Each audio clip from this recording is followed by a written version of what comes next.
The rain hammered against the bistro windows like bullets, blurring the Chicago skyline into smears of neon and shadow. I sat alone at a corner table, gripping my water glass so tightly I thought it might shatter. 3 months. 3 months since I'd left Marcus, and still his presence haunted me like a ghost that refused to cross over. My name is Alara Vance, and I'm 26 years old. On paper, I'm an occupational therapist who helps children recover motor skills after accidents.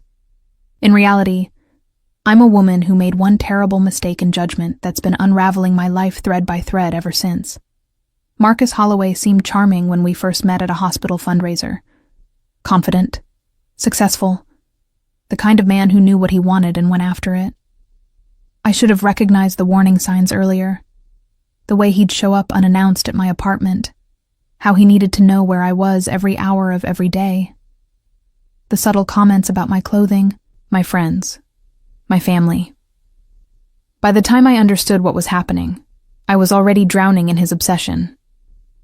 Leaving him had been the hardest thing I'd ever done. I'd changed my phone number, moved to a new apartment across town, varied my daily routines. For a while I thought I'd escaped. Then the texts started coming from unknown numbers. Photos of me leaving work, walking to my car, having coffee with my sister. Each message a reminder that Marcus was watching, waiting, playing some sick game only he understood. Tonight was supposed to be different. My best friend Sienna had convinced me to stop hiding, to reclaim some semblance of normalcy. "You can't let him win," she'd said. "You can't let fear be your prison warden." So here I was, forcing myself to have dinner in public, trying to pretend my hands weren't shaking every time the door opened. The bistro was a beautiful space, all exposed brick and vintage Edison bulbs casting warm amber light across weathered wood tables. Jazz played softly in the background, saxophone notes curling through conversations like smoke. Under different circumstances, I would have loved this place. Now it felt like a stage set for my next disaster. I'd ordered the special, some kind of herb-crusted salmon I had no appetite for. When I felt it, that prickling sensation at the back of my neck that meant someone was watching, I looked up, and there he was. Marcus stood just inside the entrance, water dripping from his expensive coat, his eyes locked on me with an intensity that made my stomach clench. He looked exactly as I remembered. Tall, well-built, with the kind of conventionally handsome features that belonged on a cologne advertisement. But now all I could see was the darkness behind those blue eyes, the obsession that had transformed love into something twisted and suffocating. He started walking toward my table. My fight-or-flight response kicked in, adrenaline flooding my system. I needed to leave. Now. But my legs felt like they'd been welded to the chair. Years of being an occupational therapist had taught me about trauma responses, about how the body could freeze when the mind perceived mortal danger. Knowing the science didn't make me any less paralyzed. Alara. His voice was exactly as I remembered. Smooth, controlled, with that underlying current of something dangerous. "We need to talk." "There's nothing to talk about, Marcus. Please leave." I was proud of how steady my voice sounded, even as terror clawed at my insides. "You've been avoiding my messages." He pulled out the chair across from me uninvited, sitting down like he had every right to be there. "That's rude, baby. We were together for 2 years. You owe me a conversation at least." "I owe you nothing." My hands were trembling now, and I hid them in my lap. "We're done. I've made that clear." His expression shifted, that familiar flash of anger breaking through his carefully maintained facade. "You don't get to just walk away from me, from us. I've invested too much time, too much of myself into this relationship. You're being selfish and ungrateful." This was the Marcus I'd come to fear, the one who believed I was his possession, something he'd purchased with time and attention, and now owned outright. I opened my mouth to respond when another voice cut through the tension. "The lady asked you to leave." The voice came from the table adjacent to mine. I'd noticed the man sitting there earlier, alone like me, with an untouched glass of whiskey and a phone he'd been staring at with an expression of profound weariness. Now he'd set the phone down and was looking directly at Marcus. He was maybe 35, with dark hair that fell across his forehead in a way that suggested he'd forgotten to get it cut rather than deliberately styled it. His features were striking, almost severe, with high cheekbones and a strong jawline shadowed with stubble. But it was his eyes that captured my attention. Dark, intense, and carrying something ancient and exhausted in their depths. He was dressed impeccably in a charcoal suit that probably cost more than my monthly rent, though he wore it with the casual indifference of someone for whom expensive clothing was simply routine. There was something about his bearing, the way he occupied space, that suggested authority and danger in equal measure. Marcus turned to him with barely concealed irritation. "This is a private conversation. Mind your own business." The stranger didn't move, didn't even raise his voice. "You're harassing a woman in a public restaurant. That makes it everyone's business. I'm talking to my girlfriend." "Ex-girlfriend," I interjected, finding courage in this unexpected ally. "We broke up months ago." The stranger's eyes flicked to me for just a moment, and I saw something that might have been recognition in them. Not of me specifically, but of the situation, of fear and desperation, and the kind of trapped feeling that comes from being hunted. "You heard the lady," he said, his attention returning to Marcus. "Time to leave." Marcus stood abruptly, his chair scraping against the floor. "Who the hell do you think you are?" The stranger stood as well, and I realized he was taller than Marcus, broader through the shoulders. There was something predatory in the way he moved, a fluidity that suggested violence was always just a heartbeat away. Someone who's had a very long day and would prefer not to make it longer by dealing with you. His voice remained calm, almost conversational, which somehow made the underlying threat more terrifying. "Walk away. Now." For a long moment they stared at each other. The entire bistro had gone quiet, conversations dying as people sensed the tension crackling through the air. I held my breath, waiting for Marcus to do something stupid, to escalate this into violence. Then something changed in Marcus's expression.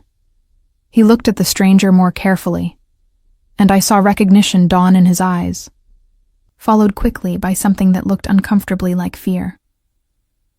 "I know who you are," Marcus said quietly. The stranger's expression didn't change. "Then you know you should leave." Marcus took a step back, then another. His eyes found mine, and the hatred in them made me flinch. "This isn't over, Alara. Your family will pay for this, for turning you against me, for poisoning you with their lies. My family has nothing to do with this. This is about you refusing to accept that I don't want to be with you." "We'll see about that." He turned and walked toward the door, but paused before leaving, looking back at the stranger. "You're making a mistake getting involved with this." "Wouldn't be my first one." The stranger's voice was dry, almost amused. Marcus left, the door swinging shut behind him with a finality that should have brought relief. Instead, I felt my hands start to shake harder, the adrenaline crash hitting me all at once. I'd been holding myself together through pure force of will, and now that the immediate threat was gone, my body was remembering how to feel terror. The stranger sat back down at his table, picking up his phone again. For a moment, I thought that was it, that he'd go back to ignoring the world around him. But then he spoke without looking up. "Are you safe at home?" The question surprised me. I don't know. He knows where I live. He's been following me." Now he did look up, and there was something in his eyes that made my breath catch. Understanding, maybe, or recognition of a darkness he knew too intimately. How long has this been going on? 3 months since I left him. But he started showing up places about 6 weeks ago. Messages, photos. He's been escalating. The stranger was quiet for a moment, his fingers drumming against his phone in a rhythm that suggested he was thinking through options, making calculations I couldn't begin to understand. Have you filed a police report? 3 of them. They say they can't do anything until he actually does something violent. Apparently, stalking and threatening messages aren't enough. I couldn't keep the bitterness out of my voice. He nodded slowly, as if this confirmed something he already knew about how the world worked. The system is designed to react, not prevent. By the time they can help, it's usually too late. There was something chilling in how matter-of-factly he said that, like he was speaking from experience rather than speculation. I'm Stellan, by the way. Stellan Kincaid. He extended his hand across the gap between our tables. I shook it, noting the calluses on his palm, the strength in his grip. Ilara Vance. Thank you for what you did. Marcus. He's not usually that easy to intimidate. A ghost of a smile crossed Stellan's face. I have that effect on people sometimes. Occupational hazard. What do you do? The smile disappeared. Nothing legal enough to discuss in polite company. He said it so casually that for a moment I thought he was joking. But his eyes remained serious, almost challenging, waiting to see how I'd react to that confession. I should have been alarmed. Should have thanked him and left. Put distance between myself and whatever darkness he represented. Instead, I found myself curious, because despite the implicit threat in his words, despite the way Marcus had backed down so quickly upon recognizing him, Stellan Kincaid had just done more to protect me than the entire Chicago Police Department. Are you going to tell me what that means? I asked. He studied me for a long moment, his dark eyes searching my face for something. Not tonight. But I am going to make sure you get home safely. And I'm going to give you a number to call if Marcus bothers you again. Why would you do that? You don't know me. No, he agreed. But I know men like him. And I know what happens when they're allowed to continue unchecked. He paused, then added quietly, consider it a public service. There was a story behind those words, layers of meaning I couldn't begin to unpack. But sitting there in that bistro, with rain still hammering against the windows and the taste of fear still metallic in my mouth, I made a decision that would change everything. Okay, I said. I'll accept your help. Stellan Kincaid nodded once, pulled out his phone, and made a call. I couldn't hear what he said, but something in his tone suggested he was giving orders that would be followed without question. I didn't know it then, but I'd just stepped into a world where the rules I'd always lived by no longer applied, where protection came with a price I couldn't yet imagine, and safety meant accepting darkness as my guardian. My salmon arrived, but I'd lost whatever small appetite I'd had. Across from me, Stellan returned to staring at his phone, looking like a man carrying the weight of too many secrets, too many sins. And somehow, impossibly, I felt safer than I had in months. Stellan insisted on following me home in his car, a sleek black Mercedes that probably cost more than I'd make in 5 years. I drove my modest Honda with one eye on the rearview mirror, watching his headlights trail behind me through the rain-slicked streets of Chicago. My apartment building was in Lincoln Park, a converted warehouse that had been transformed into trendy loft spaces. It was supposed to be secure, with a key fob entry system and cameras in the lobby. Those securities had felt reassuring when I'd signed the lease. Now they just felt like expensive theater, props that created an illusion of safety while providing none of its substance. Stellan parked behind me on the street, emerging from his car with the same fluid grace I'd noticed at the bistro. The rain had softened to a drizzle, misting the streetlights into halos of amber and white. He walked over to my driver's side window, and I rolled it down. "Which apartment?" he asked. "4th floor, 4C. He nodded, his eyes scanning the building's exterior, the nearby cars, the shadowed doorways. It was the kind of automatic threat assessment I associated with soldiers or bodyguards, people trained to see danger in everything. "I'll walk you up." "That's not necessary. I'll be fine from here." His expression suggested he disagreed, but was too polite to argue. Humor me. It's been that kind of day. I couldn't argue with that, so I got out of my car and led him to the building's entrance. My hands were still shaking slightly as I fumbled with my key fob, and I was acutely aware of Stellan standing just behind me, a solid presence that somehow managed to be both comforting and unsettling. The lobby was empty, our footsteps echoing off the polished concrete floors. We took the elevator in silence, rising through the building while bad jazz played from hidden speakers. Stellan stood in the corner, hands in his pockets, still maintaining that careful surveillance of our surroundings. "You do this often?" I asked. "Rescue strange women from their ex-boyfriends?" "Not usually, no." A hint of something that might have been amusement touched his features. "Most of my interventions are significantly less heroic." "What does that mean?" "It means I'm not generally cast in the role of white knight." We reached my floor, and I led him down the hallway to my door. Everything looked normal. No signs of forced entry, no ominous messages taped to my door. Just my quiet apartment waiting for me like it had every other night. I unlocked the door and stepped inside, flipping on the lights. My space was modest but comfortable, decorated with plants I somehow managed to keep alive and artwork from local street markets. Books lined makeshift shelves, and photographs of my family clustered on every available surface. It was mine, a sanctuary I'd built after leaving Marcus. Except it didn't feel like a sanctuary anymore. It felt like a cage with invisible bars. Stellan remained in the doorway, not crossing the threshold without invitation. His eyes traveled over my apartment with that same assessing quality, cataloging exits and vulnerabilities. "You live alone?" "Yes." "Security system?" "Just the building's cameras and key fob entry." He frowned slightly. "Not enough." "It's what I can afford on an occupational therapist's salary." Stellan pulled out his phone, typed something quickly, then looked up at me. "I'm having someone come by tomorrow to install additional security. Camera for your door, better locks, panic button connected directly to a private security firm." "I can't afford that." "You're not paying for it." I crossed my arms, suddenly defensive.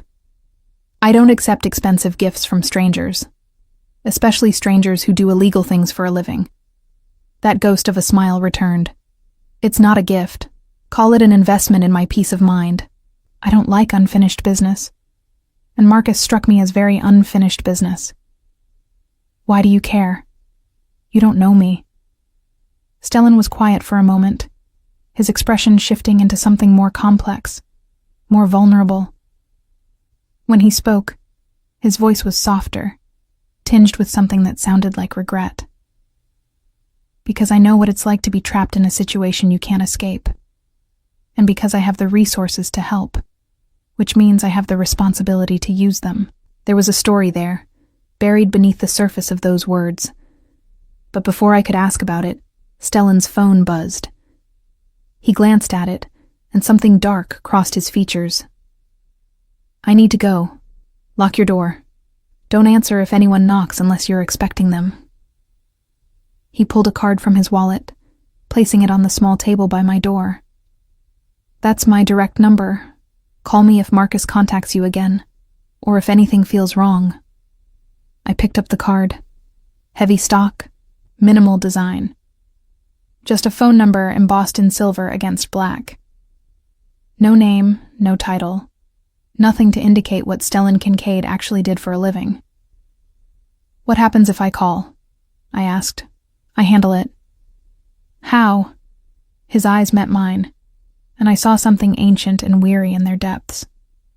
"However it needs to be handled." Then he was gone, leaving me alone in my apartment with too many questions and a business card that felt like a grenade with the pin half pulled. I locked the door, checked it twice, then collapsed onto my couch. My phone buzzed, and I nearly jumped out of my skin before realizing it was just a text from Sienna. "How was dinner? Did you survive being around humans?" I stared at the message, trying to figure out how to explain what had just happened. That my ex-boyfriend had confronted me at the bistro.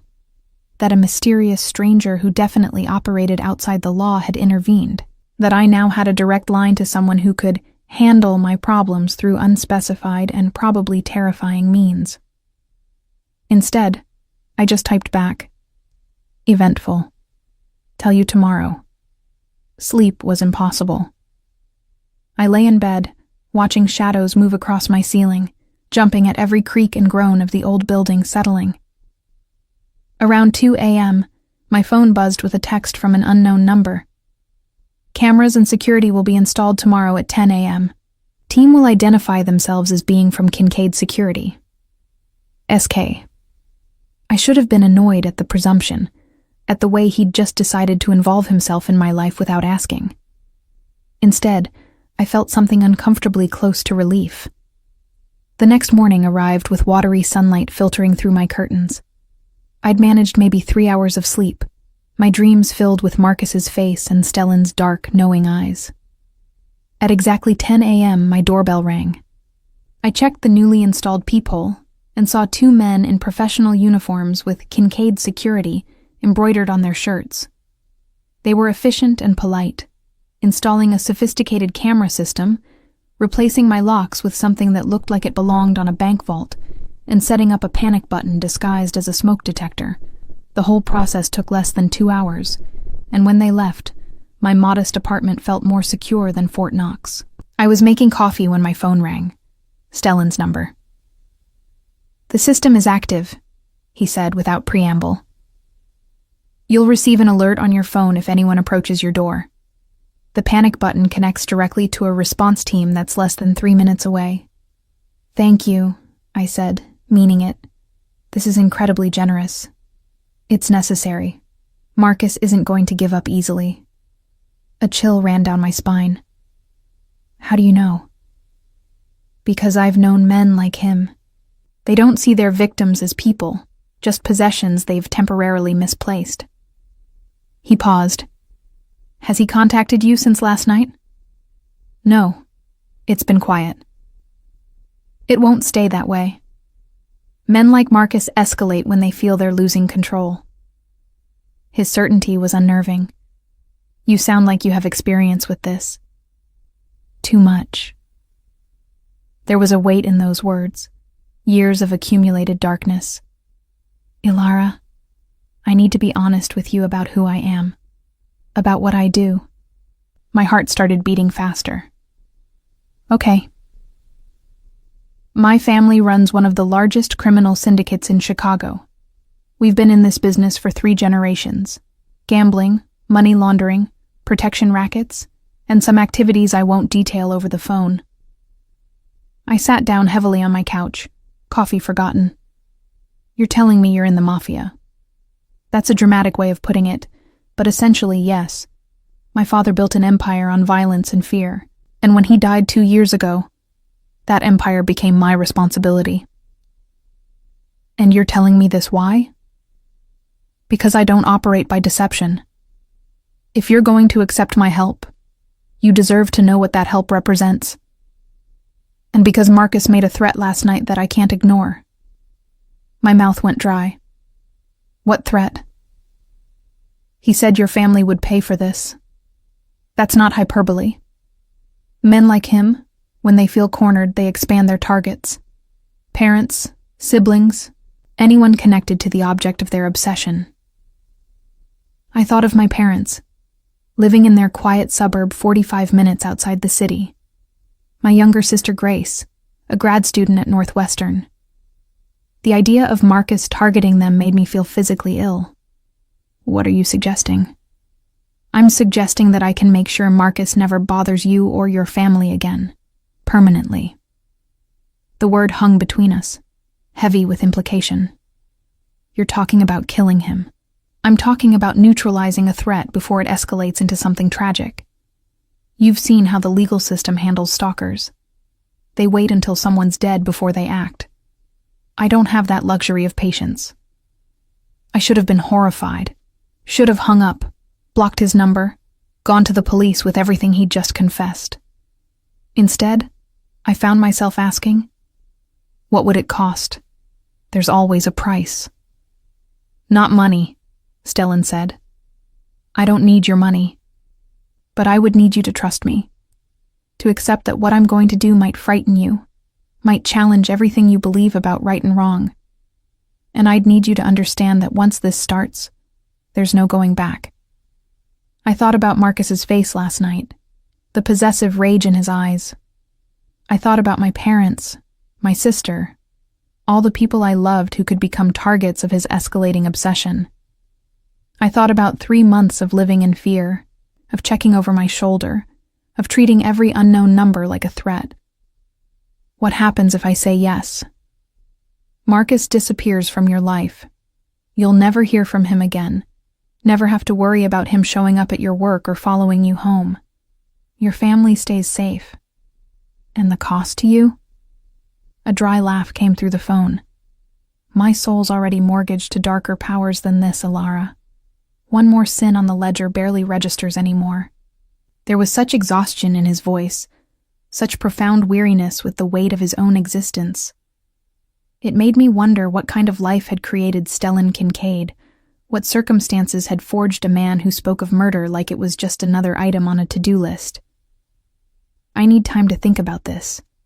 You have 24 hours. After that, Marcus's behavior is likely to escalate, and my ability to control the situation diminishes. The call ended, leaving me alone with an impossible choice. I spent the rest of the day in a daze, going through the motions of my job at the Pediatric Rehabilitation Center, while my mind spun through impossible scenarios. Between sessions with my young patients, I researched Stellan Kincaid. The internet offered surprisingly little. A few mentions in business journals about legitimate enterprises, real estate holdings, a charitable foundation bearing his family name. Nothing about criminal activities. Nothing to confirm the confession he'd made so casually over the phone. Either he was lying, or his family was exceptionally good at burying their secrets. I called Sienna during my lunch break and told her everything. She listened without interrupting, which was uncharacteristic enough that I knew she understood the gravity of the situation. So, you're telling me you've been adopted by the Mafia? She said when I finished. That's a dramatic way of putting it. Alara, he literally confessed to running a criminal organization and offered to murder your ex-boyfriend. How is that dramatic? Fair point. Sienna was quiet for a moment. What are you going to do? I don't know. Part of me wants to call the police, turn Stellan in, handle this through legitimate channels. But those channels haven't worked. I've filed reports, gotten a restraining order Marcus ignores, changed my entire life trying to stay safe, and I'm still terrified every single day. And the other part of you? I closed my eyes, shame burning through me. The other part of me wants to say yes, wants to let Stellan make this problem disappear so I can finally stop being afraid. That's not shameful, Sienna said gently. That's human. You've been living in survival mode for months. It makes sense that you'd be tempted by an easy solution. Except it's not easy. It's murder. It's self-defense by proxy. Sienna's voice was firm. Marcus has made it clear he's a threat. The system has made it clear they won't protect you until after he's hurt you. What Stellan's offering is preemptive protection. You're defending the mob? I'm defending you. And if the mob is offering better protection than the Chicago Police Department, maybe we need to reconsider our definitions of good and evil. After work, I drove to my parents' house. They lived in Oak Park, in a charming craftsman bungalow they'd purchased before I was born.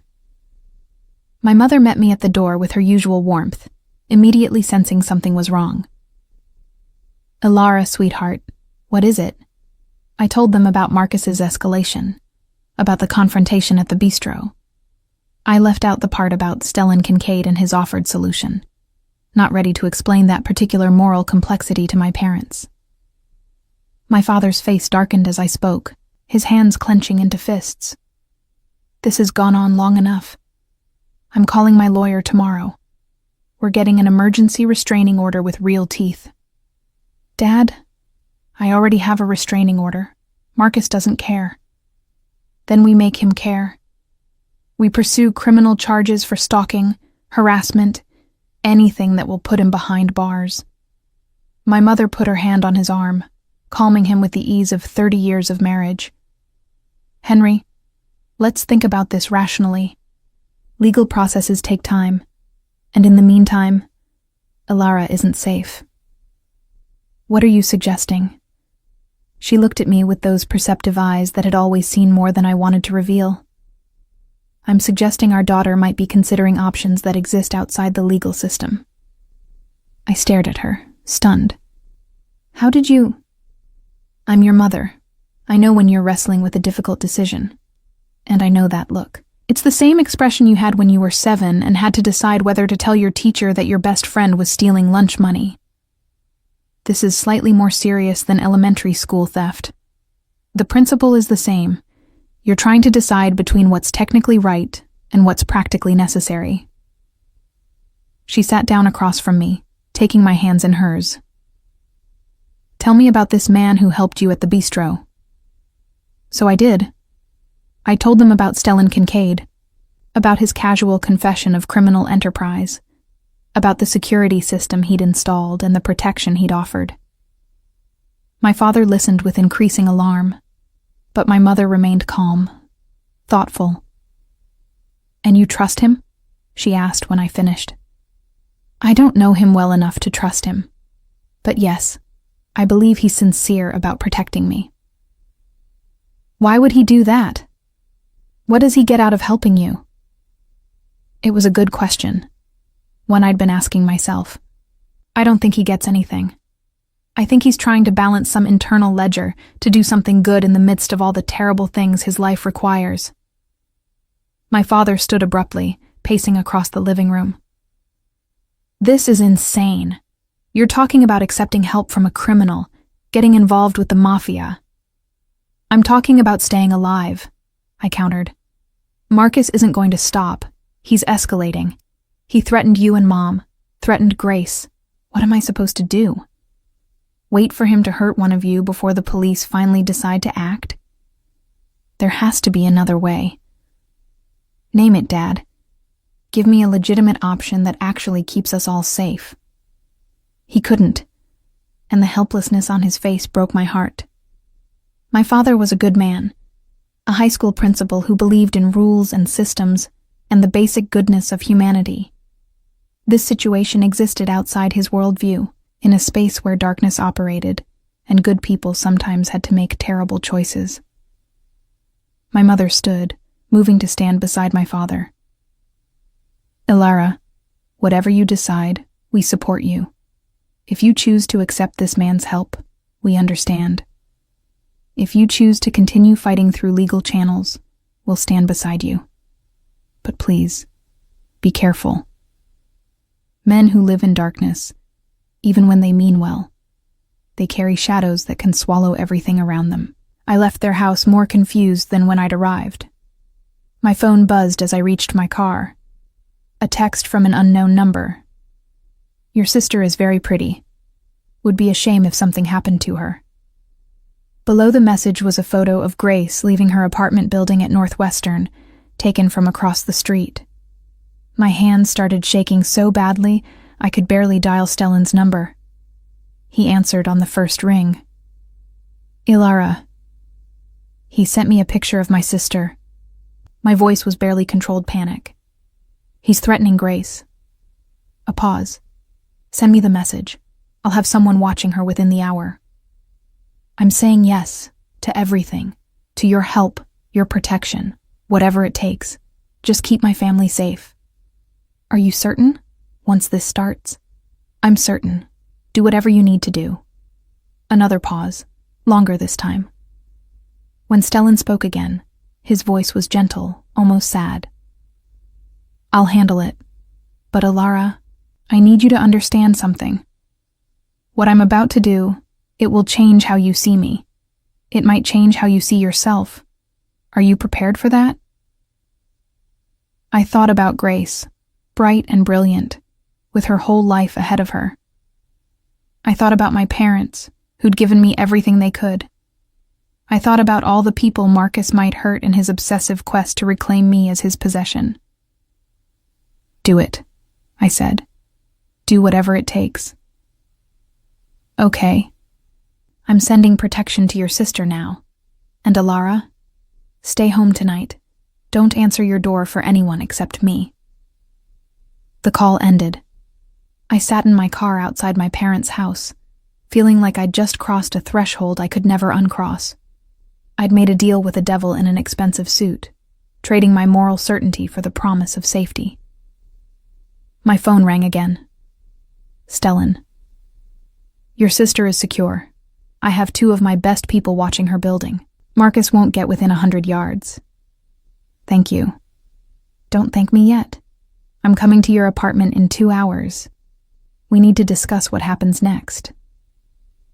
What does happen next? You learn to live with the choices we make to protect the people we love. He arrived exactly 2 hours later, dressed in dark jeans and a black sweater that made him look more dangerous than any suit could. I buzzed him up, my heart racing as I listened to his footsteps approaching down the hallway. When I opened the door, Stellan's eyes met mine with an intensity that made me take a step back.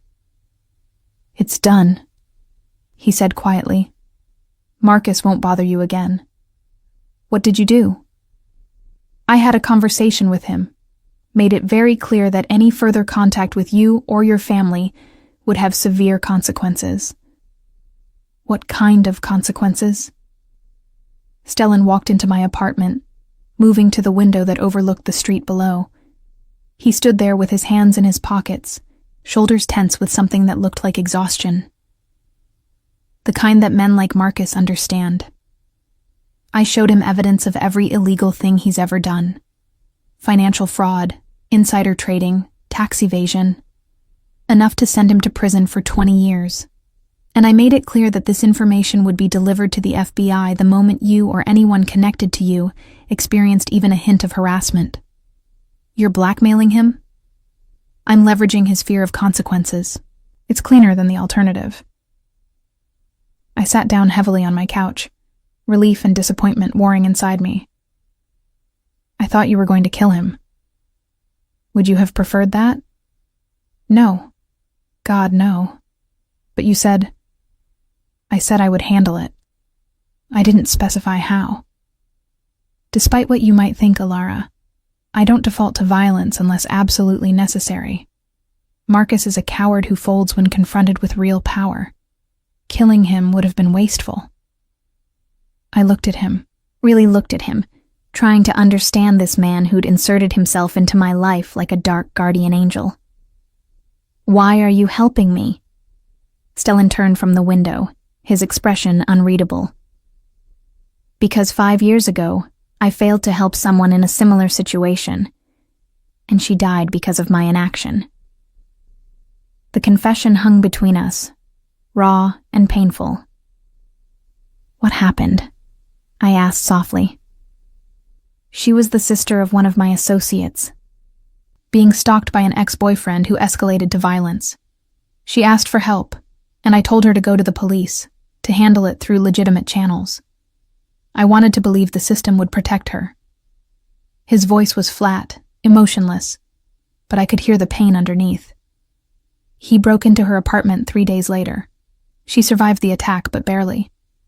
She's been in a psychiatric facility ever since, too traumatized to function in the outside world. That wasn't your fault. It was absolutely my fault. I had the power to intervene, to make him disappear, or at least terrify him into backing off. But I was trying to be better, to operate within the law. My morality cost her everything. So now you overcompensate by helping women you don't know. A bitter smile touched his lips. I do what I should have done then. I use the darkness I carry for something that approximates good. I stood, crossing the distance between us. Up close, I could see the exhaustion in his eyes, the weight of too many compromises and moral calculations. "Thank you," I said, "for what you did tonight, for keeping my family safe. You might not thank me when you understand the full cost." "What cost?" "Marcus knows who threatened him. That means he knows about me, about my family's business. And in my world, knowledge is currency. He could use what he knows to cause problems." A chill ran through me. "You're saying I've put you in danger?" "I'm saying there are consequences to involvement, to caring about outcomes, rather than maintaining careful distance." He reached out, his fingers brushing my cheek with unexpected gentleness. "But some consequences are worth accepting." The touch sent electricity through me, awareness sparking in the space between us. Stellan must have felt it too, because he stepped back quickly, putting professional distance between us again. "I should go. You're safe now. Marcus won't contact you again. And if he's stupid enough to try, I'll know immediately." "How?" "Let's just say I'm having his communications monitored. Phone, email, everything. Any mention of you or your family will trigger an alert." He moved toward the door, and I followed, not ready for him to leave despite knowing he should. At the threshold, he paused. "Alara, there's something else you should know. My family's business, it's not just what I told you. There are parts of it that are darker, more violent than I let on. If you continue accepting my help, you'll eventually see that darkness, and you might not like what you find." "Are you warning me off?" "I'm giving you fair notice. I'm not a good man. I've done terrible things, and I'll likely do more before my life is over. You're a therapist who helps children. Your world is light and hope and healing. Mine is the opposite of all that. Maybe that's why we balance each other out." Stellan looked at me for a long moment, something vulnerable flickering across his features before his usual control reasserted itself. "Get some sleep," he said finally. "Tomorrow, life goes back to normal." But as he walked away, I knew normal was no longer an option. I'd glimpsed something in Stellan Kincaid that called to parts of myself I didn't fully understand. And despite his warnings, despite my better judgment, I wanted to understand more. For 3 weeks, life was blessedly quiet. Marcus disappeared from my daily existence as completely as if he'd never existed. No texts, no surprise appearances, no photos taken from shadowed doorways. Grace continued her graduate studies unmolested. My parents relaxed. I started sleeping through the night again. Stellan checked in periodically with brief texts. Marcus still quiet. "Your sister's safe. Everything clear. Nothing personal. Nothing that suggested our relationship was anything beyond transactional." I told myself I was relieved by the professional distance. I was lying. Something had shifted during that conversation in my apartment. I found myself thinking about him at odd moments. The exhaustion in his eyes when he talked about his past. The careful way he'd touched my cheek. The burden he carried of trying to be good while operating in darkness. My curiosity became obsession. I researched the Kincaid family more thoroughly, digging through newspaper archives and public records. What I found painted a picture of 3 generations of carefully maintained power. Stellan's grandfather had immigrated from Eastern Europe in the 50s, building an empire through protection rackets and gambling. His father had expanded and legitimized, creating shell companies and legitimate businesses to launder criminal proceeds. But it was Stellan himself who fascinated me most. He'd attended Harvard, graduated with honors in business administration. There were photos of him from that era, younger and less burdened, smiling at campus events with the easy confidence of someone who didn't yet understand the weight of his inheritance. Then his father died suddenly 2 years ago, a heart attack at 58. Stellan had inherited everything, a kingdom built on violence and fear. The few photos of him from after that point showed the transformation, the lightness gone, replaced by the weary intensity I recognized. I was deep in research on a Saturday afternoon when my doorbell rang. The security camera Stellan had installed showed him standing in my hallway, dressed casually in jeans and a leather jacket. My heart did something complicated and inconvenient. I buzzed him in, taking a moment to check my reflection. I was wearing old yoga pants and an oversized sweatshirt, my hair in a messy bun. Not exactly the image I wanted to project, but too late to change now. "Hey," I said, opening the door. "Is everything okay?" "Fine, just in the neighborhood and thought I'd check in personally." His eyes traveled over my apartment, noting the books and research materials spread across my coffee table. "Am I interrupting?" "No, I was just researching." He walked over to the table, his expression shifting as he saw printouts about his family. "Investigating your dark guardian angel?" "Trying to understand who I've allied myself with." Stellan picked up one of the articles, a piece from the Tribune about his father's business dealings. "And what have you concluded?" "That you inherited an empire you never wanted. That you're trying to dismantle it from the inside, while still maintaining enough control to protect the people who depend on you. That you're exhausted from playing a role you despise." He set the article down, surprise flickering across his features.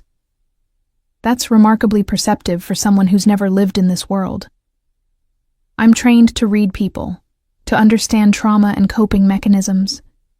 You wear yours like armor." "And what trauma am I coping with?" I gestured to the couch, and after a moment's hesitation, Stellan sat. I took the chair across from him, studying him the way I would a patient. "You lost your father 2 years ago, suddenly and without warning. You inherited responsibilities you weren't prepared for, an organization built on principles you fundamentally disagree with. But you can't just walk away because too many people depend on the structure your family created. Employees, associates, people who've built their lives around your empire. So you're trapped between your morality and your loyalty, trying to find a way to be good in a context that defines goodness as weakness." Stellan was quiet for a long moment, his dark eyes fixed on me with an intensity that made my breath catch. "You should have been a psychologist instead of an occupational therapist," he said finally. "I considered it, decided I preferred working with kids, less complicated. Smart choice. Adults are disasters." I laughed, and some of the tension broke. Stellan relaxed slightly, though he still maintained that careful watchfulness that never completely left him. "So what brings you here, really?" I asked. "I don't believe you were just in the neighborhood." "I have a proposition for you. And before you panic, not that kind of proposition." "I'm listening." "My family runs a charity, the Kincaid Foundation. We fund after-school programs, scholarship initiatives, community health clinics. All legitimate, all designed to give back to the neighborhoods we've historically exploited. We're expanding our therapeutic services for children with trauma backgrounds, and I need someone to consult on the program design." I blinked, surprised. "You want to hire me?" "I want your expertise. You work with kids recovering from physical trauma. Many of the children we serve are dealing with emotional trauma, violence in their homes, gang exposure. I think your perspective could be valuable." "And this has nothing to do with what happened with Marcus?" "It has everything to do with that. I saw how you handled yourself under pressure, how you protected your family while managing your own fear. That kind of strength under duress translates well to working with traumatized populations. It was a compelling offer, the kind of work that could make a real difference. But accepting would mean deeper involvement with Stellan's world, blurring the already complicated lines between us. What would this entail? Meeting with our program directors, reviewing current protocols, making recommendations for therapeutic interventions, maybe 10 hours a week to start. Paid consultant rate, naturally. Naturally. I studied him, trying to understand his motivations. "Why is this important to you?" Stellan stood, moving to my window with that restless energy that seemed to drive him. Because the Kincaid Empire was built by exploiting vulnerable communities. My grandfather understood that poverty and desperation create opportunities for people like us. We offered protection, loans, opportunities that legitimate systems denied. And in return, we took. We took money, loyalty, pieces of people's souls. And you want to give something back. I want to stop the cycle. To give kids alternatives so they don't grow up thinking organized crime is their only option. To provide therapeutic support so trauma doesn't calcify into the kind of violence that perpetuates everything. He turned to face me. I can't undo what my family's done, but maybe I can prevent the next generation from following the same path. The passion in his voice was real, raw. This wasn't about assuaging guilt or playing white knight. This was about genuine belief that he could make a difference despite the darkness he carried. Okay, I said, I'll do it. Just like that? Just like that. With 2 conditions. 1, I need complete autonomy in my recommendations. I won't compromise therapeutic best practices for optics or budget constraints. And 2, you tell me the truth about the woman you failed to help. The whole truth, not the edited version. Stellan's expression closed off. That's a steep price. Those are my terms. He was quiet for so long, I thought he'd refuse. Then he moved back to the couch, sitting down with the careful deliberation of someone about to expose a wound they usually kept bandaged. Her name was Natasha Volkov. She was the younger sister of one of my enforcers, a man named Dmitri, who'd worked for my father since they were both teenagers. Natasha was 22, brilliant, studying architecture at Illinois Tech. She'd been dating a guy named Carson Webb, someone from a good family, someone who seemed safe. Stellan's hands clenched into fists, knuckles whitening. Carson turned out to be anything but safe. He was controlling, possessive, violent when he didn't get his way. Natasha broke up with him, and he started stalking her, following her to classes, showing up at her apartment, sending dozens of messages a day. Dmitri asked me to intervene, to use my resources to make Carson back off. And you said no? I said to go through proper channels. I was trying to separate myself from the more violent aspects of the family business. I'd just taken over after my father's death, and I was determined to be different. To use legal means rather than defaulting to intimidation and violence. What happened? Dmitri filed a police report, got a restraining order, did everything by the book. And 3 days later, Carson broke into Natasha's apartment with a knife. He stabbed her 17 times. She survived, technically, but the psychological damage was catastrophic. She hasn't spoken since the attack, hasn't left the psychiatric facility where she's been for the past 5 years. Horror washed through me. That's not your fault. You can't blame yourself for someone else's violence. I had the power to prevent it.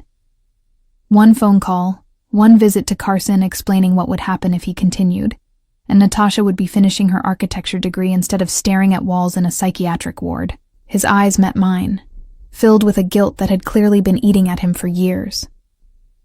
I chose morality over effectiveness, and Natasha paid the price. So now you err on the side of intervention. Now I use every tool at my disposal to protect people who need protecting, even if those tools are dark, even if using them damns me further. I understood then, the security system, the protection for my family, the offer to eliminate Marcus. They were all attempts to rewrite that failure, to save me the way he couldn't save Natasha. You can't save everyone, Stellan. No, but I can save the ones right in front of me, starting with you. The intensity in his gaze made my pulse quicken. We were crossing into dangerous territory, moving beyond the transactional relationship we'd maintained. I should go, Stellan said abruptly, standing. I'll have my assistant send over the foundation materials for you to review. Stay. The word escaped before I could stop it. For dinner, I mean. It's the least I can do after you've done so much for me. He hesitated, clearly warring with himself. That's not a good idea. Why not? Because I'm already too invested in your well-being. Because spending more time together will only complicate something that should remain simple. Maybe I want it complicated. Stellan closed his eyes briefly, and when he opened them, there was something vulnerable there. Something that made my heart ache. Ilara, you need to understand what you'd be getting involved with. I'm not exaggerating when I say I've done terrible things. I've hurt people, killed people when necessary. I carry debts I can never repay and sins that will follow me to my grave. Everyone has darkness, not like mine. My darkness has body counts attached to it. The confession should have terrified me, should have sent me running in the opposite direction. Instead, I found myself standing, crossing to where he stood, looking up into his haunted eyes. I'm not afraid of your darkness. I'm afraid of living a half-life, always playing it safe, never taking risks. I'm not a risk. I'm a guarantee of complications you can't imagine. Then complicate me. For a moment, I thought he'd leave anyway. Then his hand came up, cupping my face with a gentleness that contradicted everything he'd just confessed. You're going to regret this, he murmured. Probably, but I'd regret not trying more. Stellan's thumb brushed across my cheekbone, his expression shifting into something tender and tormented all at once. Then he leaned down and kissed me. It was gentle at first, almost questioning. But when I responded, threading my fingers through his hair, the kiss deepened into something that felt like falling and flying simultaneously. He tasted like whiskey and secrets, and I wanted to explore every shadow he carried. When we finally broke apart, both breathing hard, Stellan rested his forehead against mine. This is a mistake, he said. Then let's make it together. And standing there in my small apartment with Chicago spreading out below us in a tapestry of lights and shadows, I chose to fall into the darkness with him. Consequences be damned. Stellan stayed for dinner. We ordered takeout, Thai food from a place down the street, and talked for hours. He told me about growing up in his family, the constant pressure to be strong, ruthless, worthy of the empire he'd inherit. I told him about my work with kids, the small victories that made all the frustration worthwhile. It felt normal, like a regular date between two regular people, rather than a therapist and a mob boss navigating impossible complications. When he finally left, close to midnight, he kissed me at the door with a tenderness that made my heart ache. I'll call you tomorrow, he promised. But he didn't. Days passed with no word from Stellan. I told myself he was busy, that running a criminal empire probably consumed most of his time. But doubt crept in. Had he regretted that kiss? Decided I was too much of a liability? I focused on work, throwing myself into sessions with my young patients. But even their progress couldn't fully distract me from the gnawing worry that I'd misread everything. Then, exactly 1 week after our dinner, I received a package. A messenger delivered it to my apartment, a flat box wrapped in expensive paper. Inside was a tablet loaded with materials about the Kincaid Foundation's youth programs. And a note, in elegant handwriting. I apologize for the silence. Business complications required my full attention. Review these materials, then call me. We have work to do. SK. I called immediately. I'm sorry, Stellan said when he answered. I should have reached out sooner. What happened? One of my associates decided to expand his territory without authorization. I had to manage the situation before it escalated into a war with a rival organization. The casual way he said it sent chills through me. And did you? Manage it? Yes, though it required methods I'm not proud of. I wanted to ask what methods, what exactly he'd done. But some part of me wasn't ready for those details, for the full reality of what his life entailed. Are you okay? I asked instead. A pause. That's a complicated question. Stellan, I need to see you. Not for the foundation work. I need to see you. The vulnerability in his voice undid me. I'm home. Come over. He arrived 30 minutes later, looking like he hadn't slept in days. There was blood on his collar, carefully concealed by his jacket, but visible when he moved a certain way. You're hurt, I said, reaching for him. It's not mine. He caught my hand, holding it gently. Ilara, I told you I've done terrible things. This week, I did more. And I need you to decide if that's something you can live with. What did you do? I made an example of someone who threatened the stability of my organization. I did it in a way that ensured no one else would make the same mistake. It was brutal and necessary, and entirely unforgivable. I should have stepped back, put distance between us. Instead, I pulled him inside, led him to my bathroom, and began cleaning the blood from his collar with careful hands.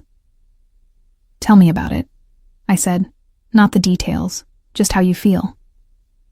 Stellan leaned against the sink, watching me work. Exhausted, disgusted with myself, but also relieved that the threat's neutralized and my people are safe. You're trying to protect them. I'm perpetuating a cycle of violence that should have ended generations ago. I set aside the blood-stained cloth, looking up at him. You're doing the best you can in an impossible situation. That doesn't make you a monster. Doesn't it? Good people don't solve problems with violence. Good people also don't inherit criminal empires at 33. You're working with the reality you have, not the one you wish existed. Something in his expression cracked, vulnerability flooding through. How are you not terrified of me? Because I see what you don't. You're so focused on your darkness that you can't see the light trying to break through. The foundation work, the protection you offered me, even the guilt you carry, they all point to someone trying desperately to be better than his circumstances allow. Stellan pulled me close, burying his face in my hair. You're going to save me or destroy me. I haven't figured out which yet. Maybe both. We stood like that for a long time, holding each other in my small bathroom while the weight of his world pressed down around us. Over the following weeks, I learned to navigate Stellan's complicated existence. I consulted for the foundation, developing therapeutic protocols that could genuinely help traumatized kids. The work was fulfilling, meaningful, everything I'd hoped it would be. But I also learned about the other side of his life. The late-night calls that sent him rushing out at odd hours. The bruised knuckles and tired eyes. The careful way he never mentioned specifics about his work, protecting me from details I wasn't ready to confront. We fell into a rhythm. Dinners when his schedule allowed. Long conversations that stretched into early morning. Stolen moments of normalcy in a life defined by darkness. But the secrets were always there, lurking beneath the surface. One night, 3 months after we'd started seeing each other, Stellan showed up at my apartment looking more troubled than I'd ever seen him. He paced my living room like a caged animal, unable to settle. What's wrong? I asked. I need to tell you something. About my past. About things I've done. Dread pooled in my stomach. Okay. He sat down heavily on my couch, his hands clasped between his knees. 5 years ago, before my father died, there was a situation. A rival organization was moving in on our territory, trying to take over our protection rackets. They targeted one of our operations, killed 3 of our associates. What did you do? I led the retaliation. My father wanted to send a message, to make it clear that challenges to the Kincaid family would be met with overwhelming force. So I coordinated an attack on their headquarters. 7 people died that night. My breath caught. You killed them? Not personally. But I planned it, organized it, gave the orders. Their blood is on my hands as surely as if I'd pulled the trigger myself. I felt like the ground had shifted beneath me. This wasn't abstract violence. This was specific, calculated murder. Were any of them innocent? Civilians? No. They were all members of the organization. But that doesn't absolve me. I took 7 lives to send a message about power and control. Why are you telling me this now? Stellan looked up, his eyes filled with something that looked like desperation. Because you're falling for someone you don't fully know. Because I can't keep letting you build a version of me in your head that's better than the reality. And because I'd rather you walk away now than stay and hate me later when you learn the full truth. I stood, needing to move, to process. Everything I thought I understood about Stellan was shifting, revealing darker layers beneath. Do you regret it? I asked finally. Those deaths? Every single day. But I'd probably do the same thing again if faced with the same situation. Because in my world, mercy is interpreted as weakness. That's a terrible way to live. It's the only way I know. I turned to face him, seeing him clearly for the first time. Not as a dark guardian angel or a man trying to be better, but as someone genuinely trapped, caught between his moral compass and the brutal pragmatism his position required. I need time, I said, to think about this. About us. I understand. Stellan stood, moving toward the door. For what it's worth, Alara, you've been the best thing in my life in a very long time. Whatever you decide, that won't change. After he left, I sat in the darkness of my apartment, trying to reconcile the gentle man who kissed me tenderly with the one who'd coordinated the deaths of 7 people. I called Sienna, desperate for perspective. He killed people, I said without preamble when she answered. 7 of them. He planned it and ordered it, and he'd do it again. Are you surprised? Yes, no, I don't know. I knew abstractly that he was involved in violence, but this is specific. This is real. Alara, you fell for a mob boss. What did you think that meant? I thought it meant complicated business dealings and moral gray areas, not ordering hits on rival organizations. Sienna was quiet for a moment. Here's the question you need to ask yourself. Can you love someone capable of violence? Not despite their capacity for it, but with full knowledge of what they've done and might do again? I don't know. Then figure it out. Because staying with Stellan halfway, with reservations and judgment, that's not fair to either of you. I spent 3 days wrestling with the question. I thought about Natasha Volkov, about how Stellan's refusal to use violence had left her broken. I thought about Marcus, about how Stellan's intervention had given me my life back. I thought about the kids at the foundation, getting therapeutic support because Stellan was trying to give back. And I thought about the 7 people who died because Stellan had chosen power over mercy. On the 4th day, I called him. I've made a decision, I said when he answered. I'm listening. I can't promise I'll always understand your choices. I can't promise I won't struggle with the darker parts of your life, but I can promise to try. To see you completely, darkness and all, and choose to stay anyway. Silence on the other end. Then, very quietly, why? Because you're trying to be better. Because you carry the weight of your choices instead of hiding from them. Because you protected me when no one else could. And because I've fallen in love with you. Complications and all. More silence. Then, I love you too. And I'll spend the rest of my life trying to be worthy of that. That night, Stellan came to my apartment, and we didn't talk about violence or empires or the impossible complications of our situation. We just held each other. 2 broken people finding something like wholeness in the darkness. For 3 beautiful months, we built something that almost looked like normal. Stellan slowly disentangled himself from the violent aspects of his empire, delegating to trusted associates while focusing more on the legitimate businesses and foundation work.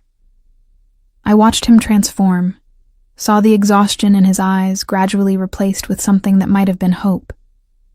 We talked about the future, about maybe leaving Chicago entirely, starting over somewhere his family name didn't carry so much weight, about building a life that didn't require constant moral compromise. It felt possible. For the first time in his life, Stellan seemed to believe he could escape the gravity of his inheritance. Then Marcus resurfaced. I was leaving work one evening when I noticed him across the street, watching. Our eyes met, and the hatred in his gaze made me freeze. He held up his phone, showing me a photo. It took a moment to process what I was seeing. It was Stellan, leaving a warehouse on the south side. The photo had been taken through a telephoto lens, capturing his face clearly as he climbed into his car. Below the image was a caption: "Tell your boyfriend the FBI will be very interested in his activities." My phone buzzed with a call from Stellan. "Get inside. Now. Lock the doors and don't leave until I get there." "Marcus is here. He just showed me. I know, I have someone watching him. He's been taking photos for weeks, building a file." Terror clawed at my throat. What is he planning? To destroy me by giving evidence to the FBI, and to use that threat to get to you. I ran back inside my building, my hands shaking so badly I could barely work the lock. Stellan arrived 15 minutes later, moving through my apartment with lethal purpose, checking windows and exits.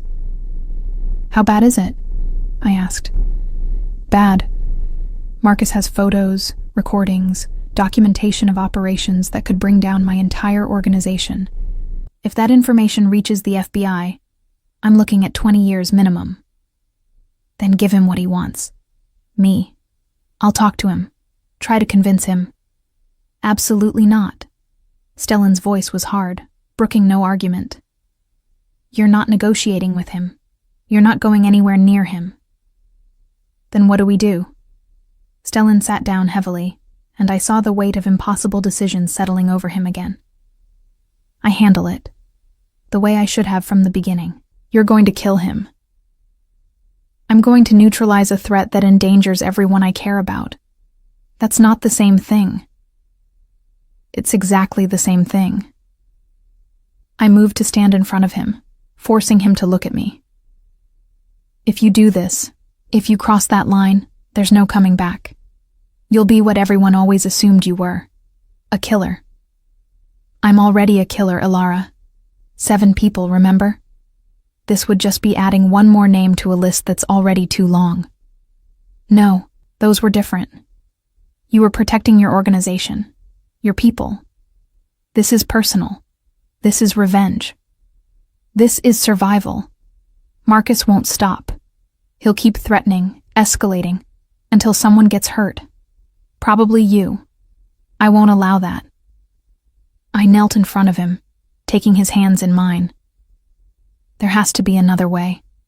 We can leave, disappear, take whatever money you've hidden away, and start over somewhere he can't find us.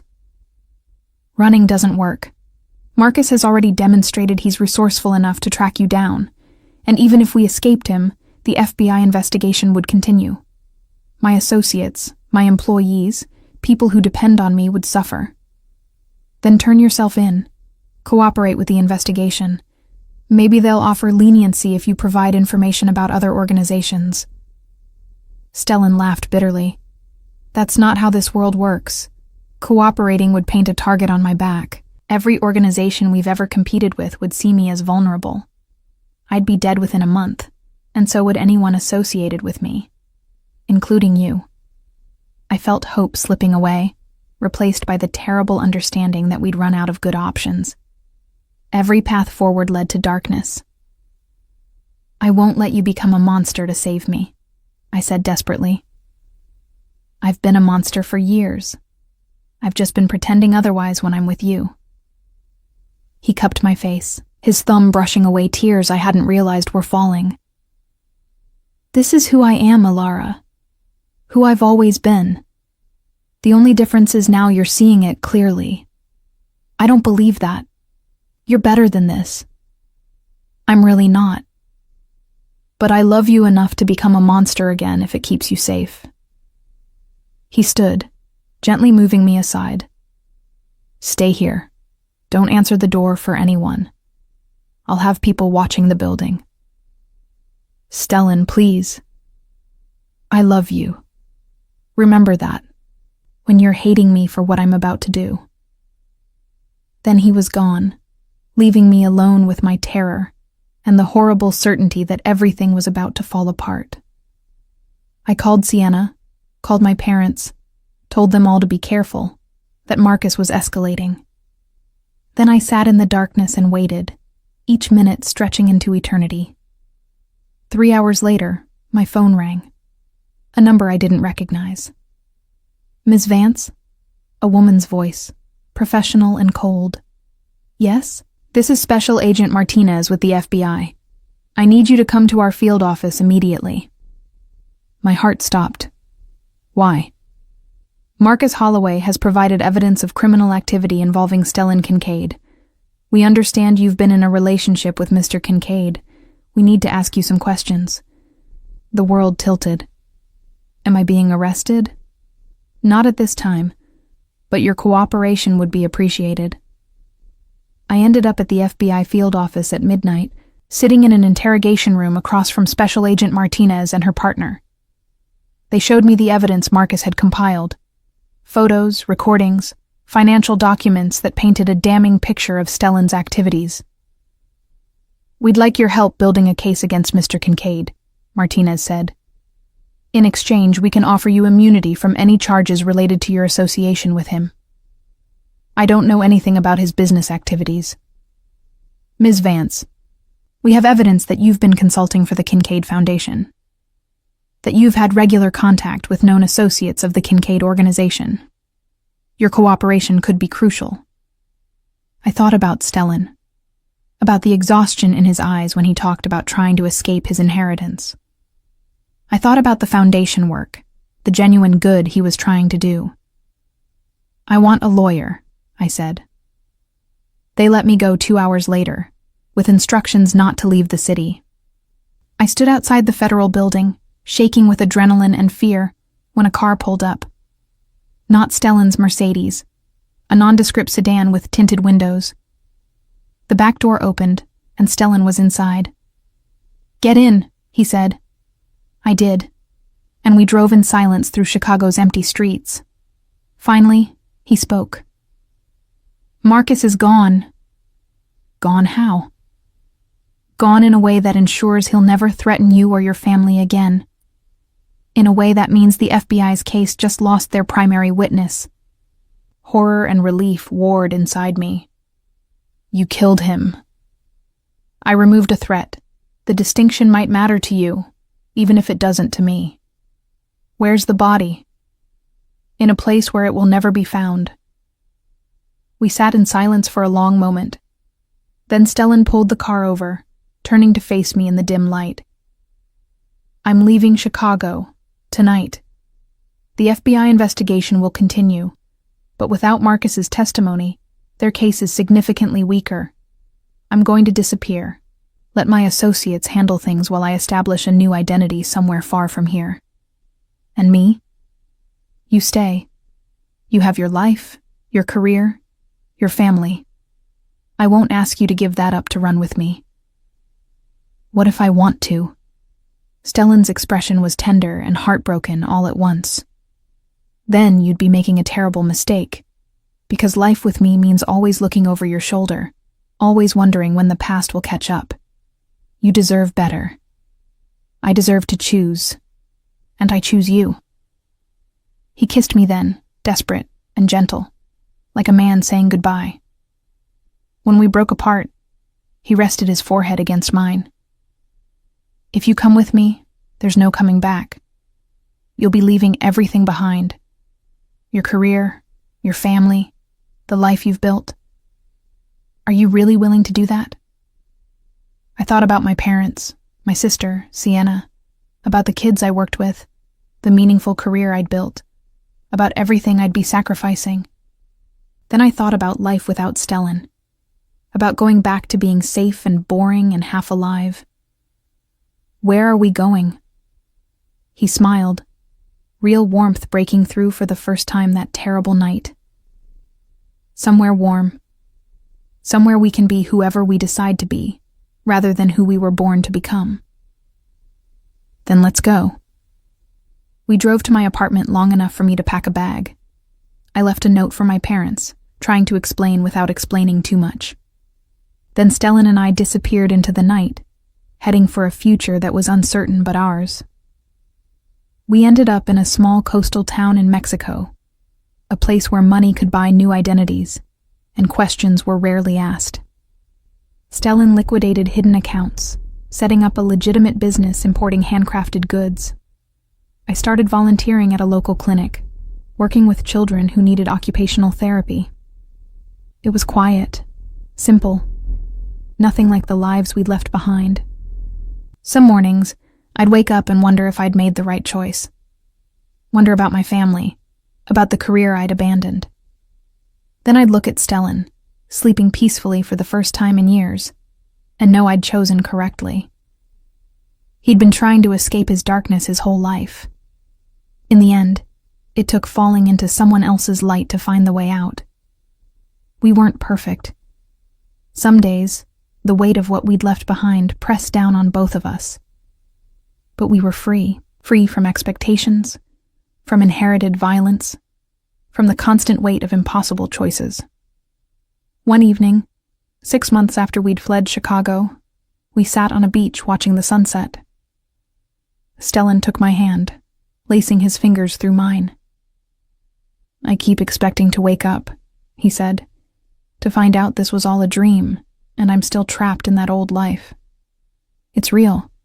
We're real. I don't deserve this. This peace, this happiness. Not after everything I've done."